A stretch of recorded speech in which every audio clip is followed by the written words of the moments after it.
અમદાવાદ જિલ્લાના બાવળા બગોદરા હાઈવે પર ગમખ્વાર ટ્રિપલ અકસ્માત સર્જાતા હાઈવે પર અફરાતફરીનો માહોલ સર્જાયો હતો। ભમાસરા અને કલ્યાણગઢ વચ્ચે આવેલી એક કંપની નજીક રોંગ સાઈડમાં આવી રહેલા ટ્રકે બે કારને ટક્કર મારતા અકસ્માત સર્જાયો હતો। અમદાવાદ જિલ્લાના બાવળા બગોદરા હાઈવે પર ભમાસરા અને કલ્યાણગઢ વચ્ચે આવેલી એક કંપની પાસે ભયાનક ટ્રિપલ અકસ્માત સર્જાયો હતો। પ્રાથમિક માહિતી મુજબ રોંગ સાઈડ આવી રહેલા ટ્રકે સ્વિફ્ટ કાર અને વેન્યુ કારને જોરદાર ટક્કર મારી હતી। અકસ્માત એટલો ભીષણ હતો કે સ્વિફ્ટ કારનો આગળનો ભાગ સંપૂર્ણપણે ચકનાચૂર થઈ ગયો હતો અને કારનું એન્જિન પણ બહાર નીકળી ગયું હતું। ઘટના સ્થળે લોકોના ટોળે ટોળા ઉમટી પડ્યા હતા અને હાઈવે પર ટ્રાફિક જામની સ્થિતિ સર્જાઈ હતી।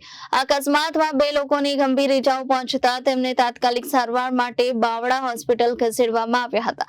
અકસ્માત બાદ ટ્રક ચાલક સ્થળ પરથી ફરાર થઈ ગયો હતો। આ ઘટનાની જાણ થતાં જ 112 ઇમરજન્સી સેવા અને સ્થાનિક પોલીસની ટીમ તાત્કાલિક સ્થળ પર પહોંચી હતી અને રાહત બચાવ કામગીરી હાથ ધરી હતી। હાલ પોલીસે ફરાર ટ્રક ચાલકની શોધખોળ શરૂ કરી સમગ્ર મામલે વધુ તપાસ હાથ ધરી છે।